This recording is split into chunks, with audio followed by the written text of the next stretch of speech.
Carlson, you may have found yourself wondering recently as the world slides closer to nuclear annihilation than any time in human history, why exactly are we at war with Russia? It seems like there's a pretty significant downside to this particular foreign policy decision, starting with economic collapse and ending potentially with extinction. So is there a good reason we're doing it? So many innocent young people have been killed. So many hundreds of billions of dollars have been wasted, some of them from the U.S. Treasury. So what's the point? Are we really doing this so the Biden family can repay its debts to the oligarchs who financed their beach house in Rehoboth? Are we doing it so our government can continue to lie about its illicit biolabs in Eastern Europe?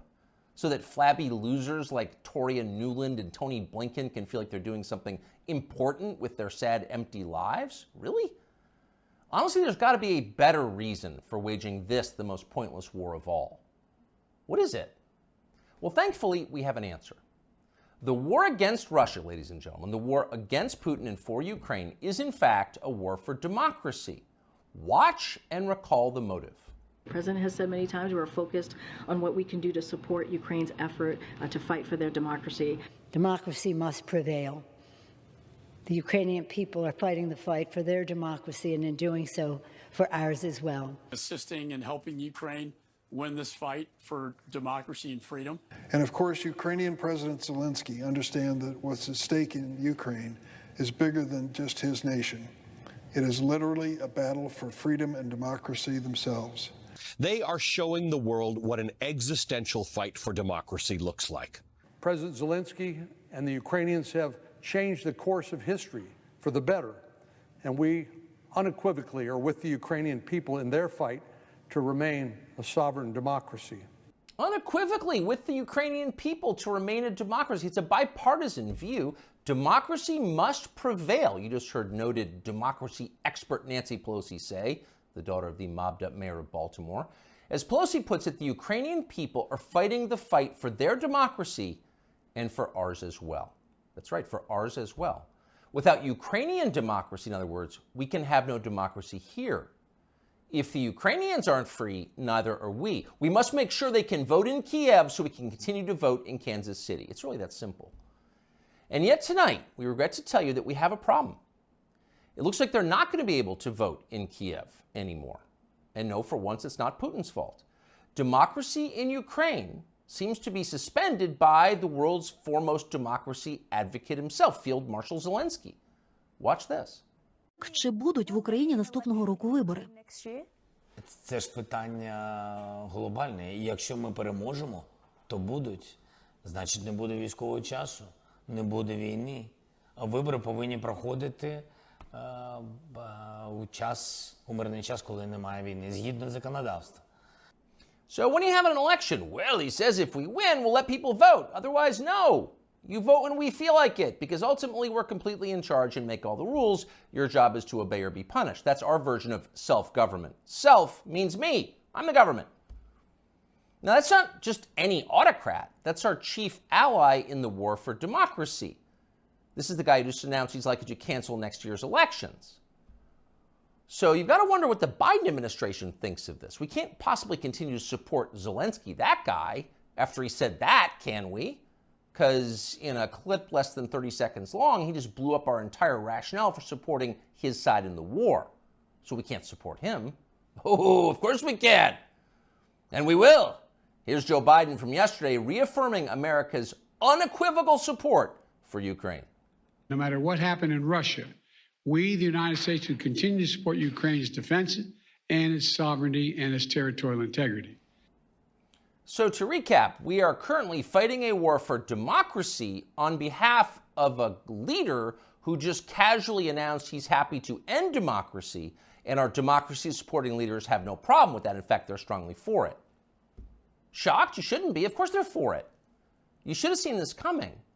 Wars for democracy always cancel democracy in the process. That's why our leaders love them. And they all do it, even the virtuous leaders. Abraham Lincoln suspended habeas corpus. The British government under Winston Churchill threw an entire opposition party into prison and let them rot for the duration, in some cases with their families. So in a war for democracy, you can do anything. Imagine what a man might do who has fewer principles. If that man, say, ran Ukraine, he might seize churches, arrest priests, ban all criticism of himself, disappear his political opponents. And that's happening. Just last month, Zelensky threw a man called Gonzalo Lira into prison indefinitely for the crime of daring to write about the Ukrainian government in unflattering ways. Now, what's interesting, what separates this from other such cases, is that Lira is an American citizen. So Joe Biden, who is quite a bit of SWAT, as they say in Ukraine, could have freed Gonzalo Lira within hours. But he didn't. He didn't want to. He didn't say a word about it. He remains in prison tonight. So that makes you wonder, what's the real motive here? When normal people see war, they see death and destruction, sadness and suffering. But that's not what demagogues see.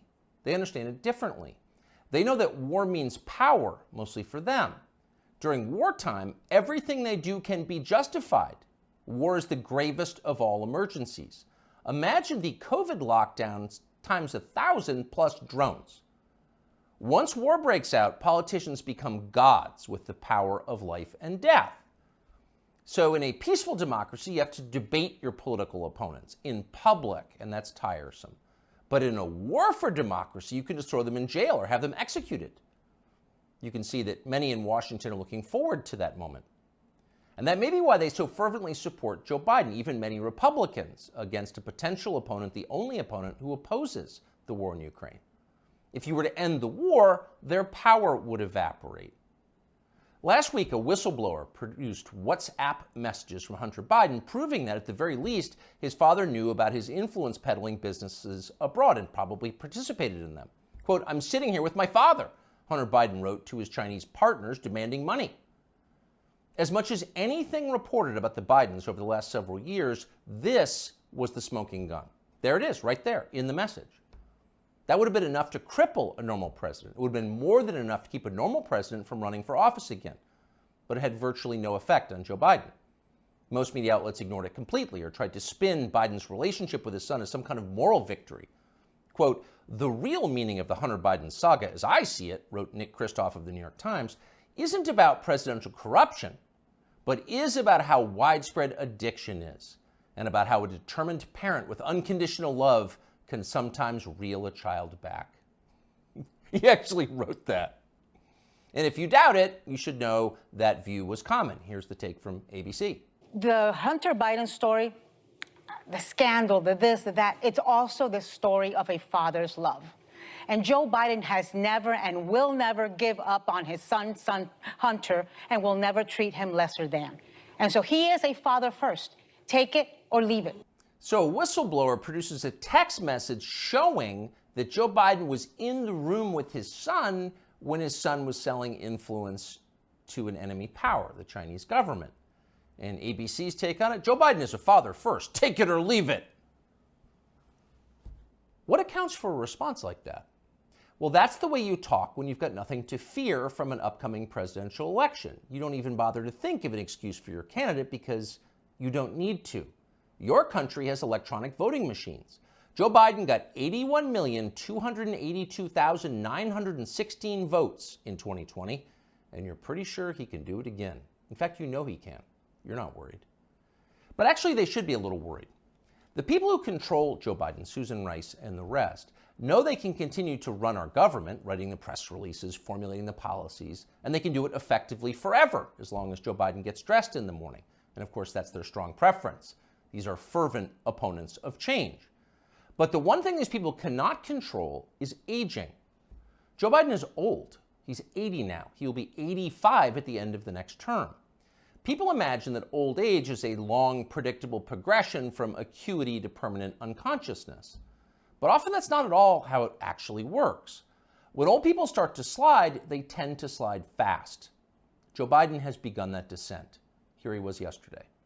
And here's what she wrote to me, and I quote, "You can imagine my joy.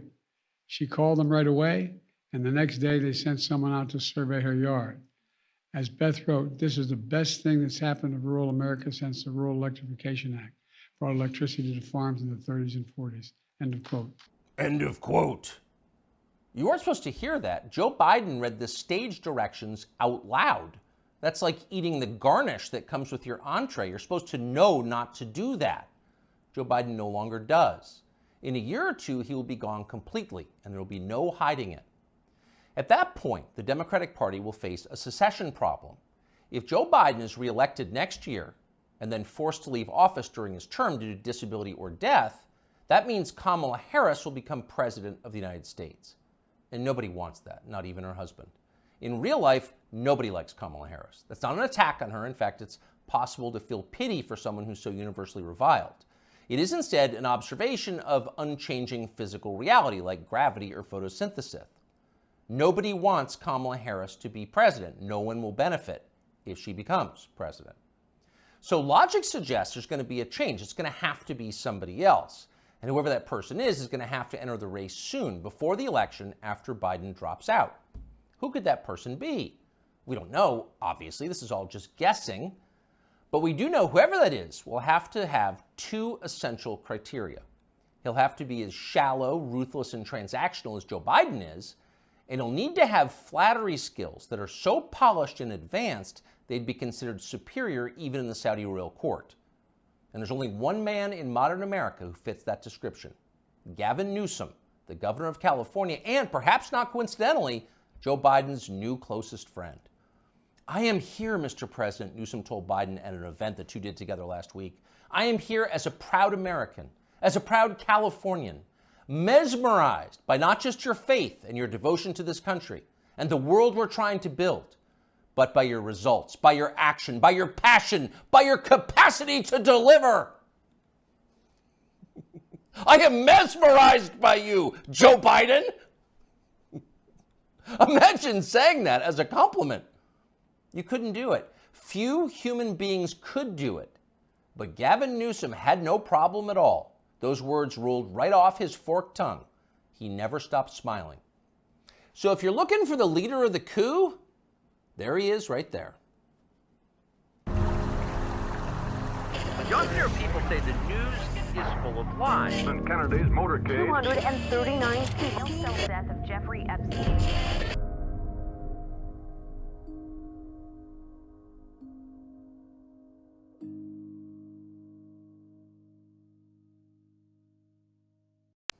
Hey, it's Tucker Carlson.